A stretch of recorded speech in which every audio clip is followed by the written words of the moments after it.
Hai Sobat Sehat, jumpa lagi di K-Point Edi, channel yang membahas tentang manajemen puskesmas dan kesehatan lingkungan. Kali ini kita akan membahas tentang kesalahan dalam proses Tapi akreditasi. sebelum lanjut, subscribe dulu channel ini dan nyalakan notifikasinya agar kalian yang pertama dapat info terbaru di channel ini. Let's go!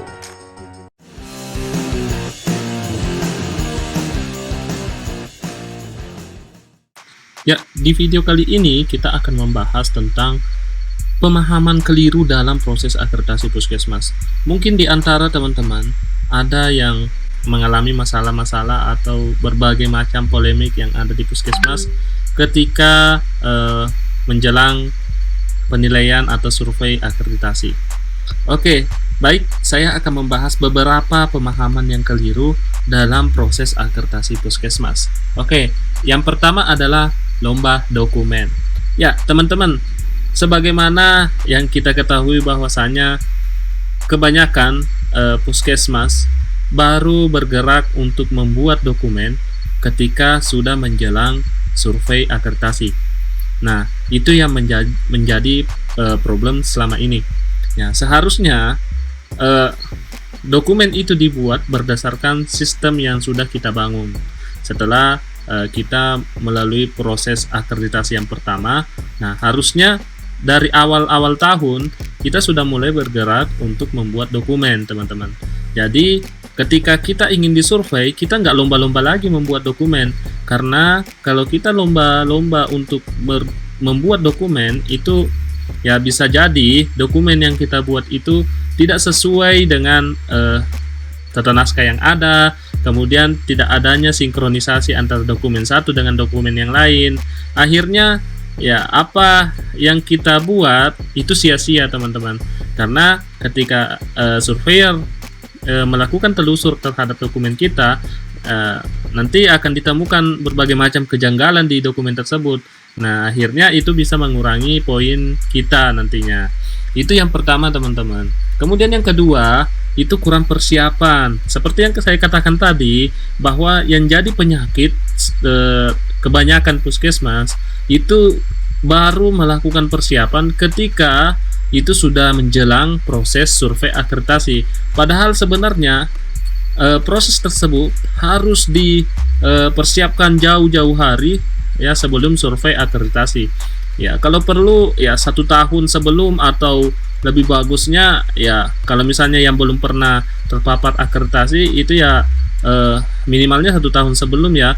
Kalau yang sudah terpapar akreditasi, nah setelah pasca akreditasi itu sudah boleh berproses dan mempersiapkan segala sesuatunya untuk menjelang kegiatan reakreditasi gitu loh.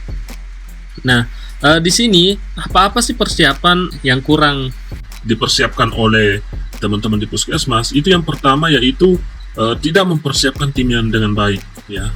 Tim yang bekerja di puskesmas, yang menjalankan sistem di puskesmas itu tidak dipersiapkan dengan baik. Terkadang ya namanya tim sudah dibentuk, tapi yang terjadi di lapangan adalah yang bekerja cuma 1 orang. Nah, itu kan namanya bukan tim ya, itu namanya kerja individual ya. Jadi di sini sistemnya jangan sampai kita sama-sama bekerja tapi bukan bekerja sama. Seharusnya kan kita harus bekerja sama ya, bukan sama-sama bekerja. Oke, itu yang pertama. Kemudian yang kedua, tidak menyusun perencanaan yang efektif dan efisien. Nah, terkadang kita tidak melakukan proses perencanaan dengan baik, seperti menyusun PTP di puskesmas ya, sehingga kegiatan-kegiatan yang dilaksanakan tiap tahunnya itu hampir sama saja, tanpa progres yang baik, tanpa melihat masalah yang harus diselesaikan apa gitu. Nah, jadi yang ada itu kegiatannya itu dari tahun yang lalu sama dengan tahun yang sekarang gitu. Kemudian yang ketiga, peralatan komputer yang kurang. Nah, seharusnya di instansi itu harus disediakan perangkat-perangkat elektronik seperti komputer yang cukup untuk digunakan oleh staf dalam mengerjakan pekerjaannya di puskesmas. Apalagi saat ini adalah adalah era digital. Semua memerlukan komputer ya, memerlukan alat elektronik lainnya seperti smartphone ya. Nah, kita harus minimal bisa mempersiapkan ya perangkat-perangkat yang akan digunakan dalam mempersiapkan akreditasi puskesmas, sehingga nantinya semakin banyak perangkat yang ada di puskesmas itu semakin banyak orang yang bisa mengerjakan. Kalau cuma 1 atau 2 aja perangkat yang bisa digunakan, nantinya ya sama aja orang akan silih berganti gitu, ganti-gantian ya. Oke, selanjutnya yang keempat yaitu ya masih menggunakan mindset lama dan tidak mau belajar ya. Kebanyakan ya teman-teman karena setelah akreditasi itu merasa bahwa wah ini hajatannya udah selesai. Jadi akreditasi itu hanya dijadikan dianggap sebagai hajatan saja, sehingga tidak memotivasi teman-teman yang ada di puskesmas untuk bekerja atau melanjutkan apa yang sudah dibuatnya. Nah, gitu. Dan yang lebih parahnya lagi, ya beberapa orang itu nggak mau belajar gitu. Itu menganggap bahwa ada si A yang mengerjakan, ada si B yang mengerjakan. Dia lupa bahwa dirinya juga bekerja di kantor tersebut, bekerja di puskesmas tersebut, sehingga sebenarnya dia harus tahu dan harus belajar bagaimana mengerjakan sesuatu yang ada di puskesmas, bagaimana melakukan perencanaan, bagaimana melaksanakan organisasi yang ada di puskesmas. Nah, itu yang kurang dipersiapkan. 4 hal tadi itu yang secara umum yang menjadi polemik ya bagi puskesmas, sehingga rata-rata puskesmas kurang persiapan dalam menghadapi proses akreditasi. Kemudian selanjutnya adalah ya ini tidak kompak ya. Yang ketiga ini adalah tidak kompak.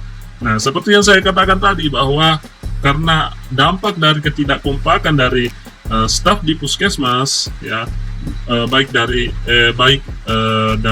kepala puskesmas ke staf yang lain maupun antara staf sesama staf ya, itu tidak kompak ya. Yang ada itu seolah-olah kerja sendiri-sendiri ya, seperti yang saya katakan tadi bahwa mereka rata-rata sama-sama bekerja tapi tidak bekerja sama ya, dan hanya mengandalkan 1 atau 2 orang saja untuk mempersiapkan dokumen dan infrastruktur di puskesmas. Nah, ini kan gawat teman-teman ya.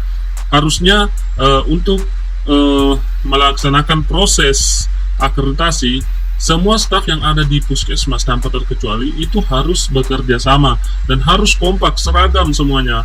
Makanya dokumen dimulai dari dokumennya harus seragam semua, kemudian atribut-atributnya harus seragam semua, jangan warna-warni. Nah, itu kan menggambarkan bahwa sistem yang bekerja di puskesmas itu dilaksanakan secara kompak, secara seragam, dan semua orang yang ada di dalam puskesmas itu semua kompak. Nah, itu salah satu ciri bahwa sistem yang ada di puskesmas tersebut itu sudah berjalan. Oke, kemudian yang keempat ya, rata-rata puskesmas hanya fokus memperbaiki infrastruktur. Padahal seharusnya yang harus diperbaiki itu adalah sistem yang ada di puskesmas. Kenapa? Karena sistem yang ada di puskesmas itu sangat susah untuk kita ubah. Apalagi kita enggan untuk meninggalkan zona nyaman kita. Yang awalnya kita misalnya nggak pernah buat dokumen, misalnya nggak pernah buat SOP, dan ketika kita mau proses akreditasi ya kita kesulitan untuk membuat dokumen tersebut. Kita hanya fokus untuk memperbaiki infrastruktur ya, seperti misalnya hiasan-hiasan yang ada di puskesmas, merapikan ini, merapikan itu. Bukan dilarang, tapi itu memang hal yang juga penting. Namun ada yang tak kalah pentingnya, yaitu sistem yang harus kita bangun, kita perbaiki dulu. Nah, kalau sistemnya sudah bagus, maka infrastruktur yang ada di puskesmas itu akan ikutan bagus, karena kita sudah tahu, kita sudah paham bagaimana konsep dari sistem manajemen mutu di puskesmas ya, sehingga nanti ya infrastruktur itu akan ikut dengan sendirinya. Kemudian selanjutnya adalah yang kelima, asal copy paste. Nah, ini adalah penyakit dari puskesmas yang belum pernah terakreditasi. Ada juga sih puskesmas yang sudah akreditasi tapi ya masih mengulangi kesalahan yang sama, yaitu asal copy paste. Misalnya nih ya, lagi ada pembuatan dokumen. Nah, dokumennya itu misalnya nggak ada di puskesmas dan ingin dipenuhi untuk kriteria penilaiannya ya, harus ada dokumen yang dibuat. Nah, otomatis kan teman-teman yang bekerja dalam tim akreditasi atau dalam unit terkait itu mencari referensi-referensi di internet maupun di buku-buku. Nah, tapi enggak dipelajari dulu, ya. Tidak menerapkan yang namanya sistem ATM, ya, amati, tiru, dan modifikasi. Kita nggak salah sih, wajar sih kalau kita misalnya copy paste atau meniru dokumen dari puskesmas lain. Tapi jangan lupa teman-teman bahwa dokumen yang kita tiru itu harus kita sesuaikan dengan kondisi yang ada di puskesmas, dan harus kita tinjau kembali apa-apa yang sudah kita buat. Jangan sampai kita copy paste tapi di situ saking semangatnya dan dikejar waktu, kita lupa mengganti nama puskesmasnya, ya, mengganti alamatnya, mengganti sistem yang tidak ada di puskesmas kita gitu loh.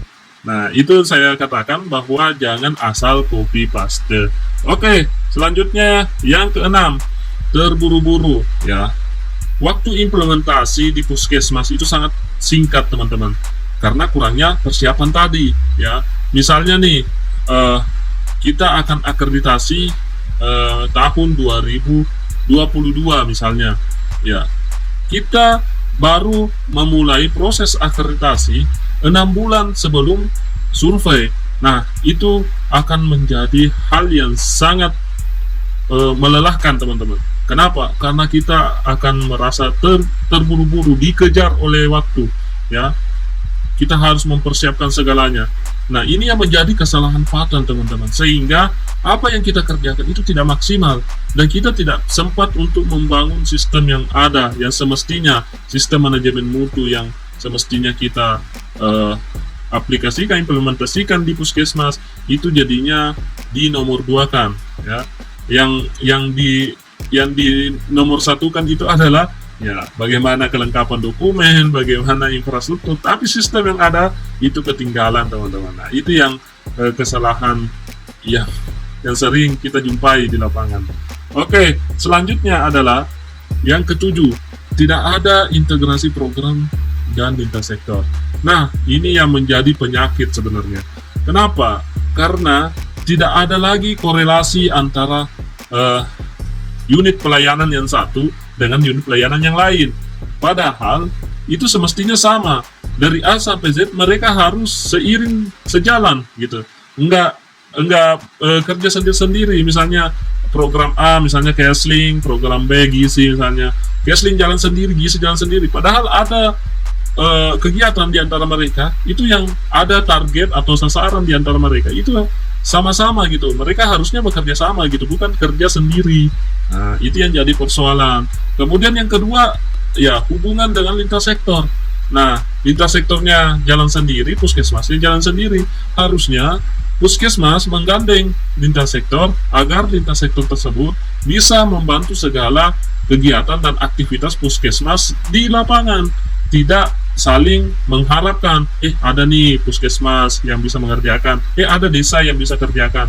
Nah, semestinya yang kita lakukan adalah itu bersama-sama merangkul satu sama lain untuk berjalan, ya, beriringan melaksanakan kegiatan di masyarakat seperti itu, sehingga ya, terbentuklah kerjasama yang bagus antara puskesmas dengan lintas sektor yang ada.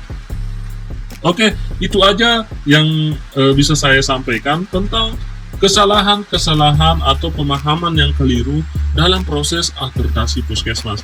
Mudah-mudahan ini menjadi pembelajaran untuk kita semua, sehingga kita terhindar dari pemahaman-pemahaman keliru seperti yang saya sebutkan tadi. Oke teman-teman, bagi kalian yang suka dengan video seperti ini, silahkan di like, dan jika kalian tidak suka silahkan dislike. Dan bagi teman-teman yang ingin berpartisipasi dalam mengembangkan channel ini, boleh mengajukan request di channel ini teman-teman. Kemudian jika channel ini Anda rasa bermanfaat, silahkan dibagikan ke teman-teman yang lain. Serta jangan lupa di subscribe ya, agar kalian bisa memantau terus materi-materi yang saya sajikan di channel ini.